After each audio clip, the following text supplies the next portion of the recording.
Meet Ozzy. He's a county engineer, the monkey whose job is to walk every bridge in his stretch of jungle twice a year and decide whether it's still safe to drive across. Most days, this is quiet, unglamorous work. Das is over. Measuring rust, filing reports nobody outside his department ever reads. But lately, Ozzy has been writing the same conclusion more and more often. Needs major repair, funding not currently available, not unsafe, close immediately, just quietly deferred. The way it was deferred last year, and the year before that. Ozzy didn't create the gap between what his bridges need and what actually gets funded. He just documents it. Twice a year, watching the same list of deferred repairs grow slightly longer every time he walks the same stretch of road. Here's where that gap actually comes from. For nearly 70 years, every time a monkey filled up a truck with banana fuel, a small handful of coins from that purchase went straight into a shared pile called the Highway Trust Fund. Bananas set aside specifically to build and repair the roads and bridges every monkey drives across. Simple. Self-funding, and it worked beautifully for decades. But the latest trustee report shows that pile heading toward empty faster than anyone budgeted for, which is exactly why Ozzy's list of deferred repairs keeps growing instead of shrinking. So how does a self-funding road pile actually run dry? The fund's entire design leans on one thing: monkeys buying banana fuel. But fuel-efficient trucks now travel further on less fuel than they used to, and a growing wave of electric trucks use no banana fuel at all, meaning they use the same bridges. Ozzy inspects just as much as anyone else, while contributing absolutely nothing to the pile that pays to fix them. On top of that, the actual coin amount collected per gallon hasn't been raised by Congress since 1993, more than 30 years. Even as repair costs for asphalt, I was under steel, and labor have climbed steadily every single year since. The fund has run a deficit nearly every year this decade, forcing Congress to top it off repeatedly with emergency transfers from the General Treasury just to avoid a full shutdown of federal road projects. So why does the fund keep sliding instead of getting properly fixed? Because raising the per-gallon fee is instantly, viscerally unpopular. No politician wants to be the one who made gas even a few coins more expensive, especially with an election always somewhere on the horizon. Meanwhile, taxing electric trucks by the mile instead of by the gallon sounds sensible enough on paper. But building the tracking system needed to measure and bill mileage fairly, without turning it into a privacy nightmare, has proven far messier than anyone expected. So year after year, Congress patches the gap with one-time transfers instead of fixing the underlying formula, treating the symptom while the actual disease. A funding model built entirely around a fuel type more monkeys are quietly abandoning goes untreated. This is exactly the pattern showing up in Ozzy's reports.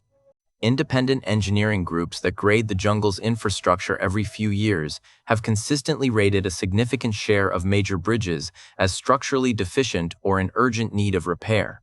Not because the engineering knowledge to fix them is missing, but because the money to actually do the work keeps getting deferred. Some bridges have carried weight restrictions for years, forcing heavy delivery trucks onto longer detour routes, which itself burns more fuel and adds more wear to smaller roads never designed to carry that kind of traffic in the first place. Ozzy can tell you exactly which bridges these are in his own district. He just can't do anything about the funding line that keeps them on the list. There's a fairness question buried in all of this too, one that rarely gets discussed openly. A monkey driving an old, inefficient truck ends up paying more into the fund per mile driven than a monkey driving a shiny new electric truck, purely because the fee is structured around fuel rather than actual road usage. From one angle, that looks like a reward for cleaner technology. From another angle, it means the monkeys with the least money to spend on a new truck are quietly subsidizing the roads that everyone, including wealthier electric truck owners, drives on equally. Neither side of that argument is exactly wrong. It's just a funding model that was never designed with this particular split in mind, straining under a transition nobody drafted the paperwork for in advance. Sponsor break. Speaking of things that need regular upkeep, This video is generously supported by Banana Republic. Join today for ad-free early access and help keep this channel's wheels turning. Thanks. And back to Ozzy. So how does this actually affect regular monkeys just trying to get to work without blowing a tire? Every year, the fund shortfall grows. Fewer major repair and expansion projects get greenlit, meaning more potholes stay unpatched longer. More bridges keep their weight restrictions in place, and more of every commute gets slower and bumpier, one deferred repair at a time. States that lean heavily on federal highway bananas to fund local projects end up stuck waiting even longer, or raising their own local taxes to cover the gap the federal fund used to fill reliably. Some states have already started experimenting with their own per-mile fees for electric trucks specifically, essentially patching the federal gap locally, one jungle region at a time, with no consistent standard tying any of it together. The bottom line is this: the roads aren't crumbling because engineers like Ozzy are bad at their jobs, or because monkeys are driving too much. They're crumbling because a funding formula built for a world of gas-guzzling trucks in the 1950s never got meaningfully updated for a world where trucks increasingly don't buy gas at all.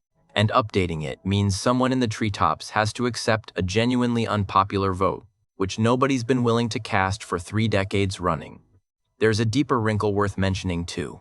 Every proposal to switch from a per-gallon fee to a per-mile fee runs straight into a reasonable privacy concern. Tracking exactly how far every truck drives means tracking exactly where every truck goes. And understandably, nobody in the jungle particularly wants a government-monitored device logging every trip to the market. Pilot programs testing mileage-based fees in a handful of states have run for years now, and every single one has had to wrestle with this trust problem before even getting to the question of how much to actually charge. It's a rare case where the technical fix is almost the easy part, and the genuinely hard part is convincing monkeys the tracking itself won't eventually be misused for something else entirely.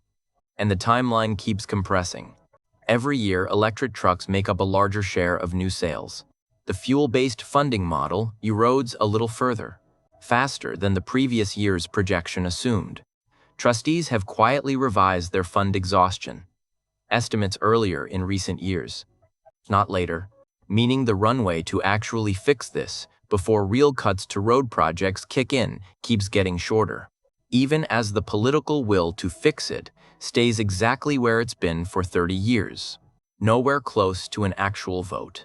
It's worth sitting with just how ordinary this failure is, compared to how dramatic the eventual consequences become. Nobody voted to let the roads crumble.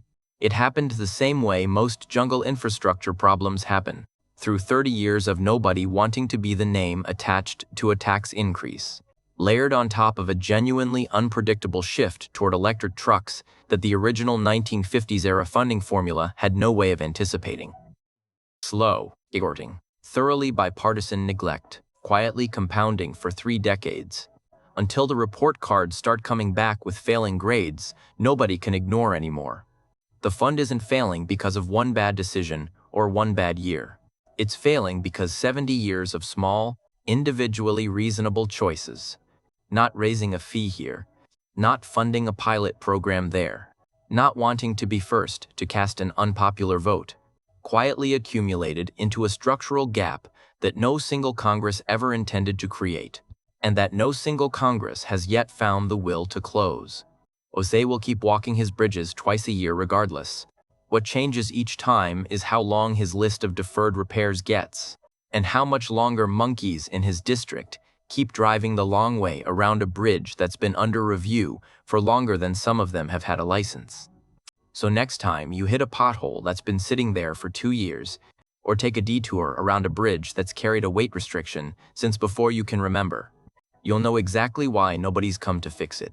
If any monkeys are confused, just remember, this is a simple explainer of the Highway Trust Fund, and this video is satire about fictional monkeys in a make-believe jungle. Please do not sue monkey. Thank you so much for watching, and let me know what you'd like to see explained next.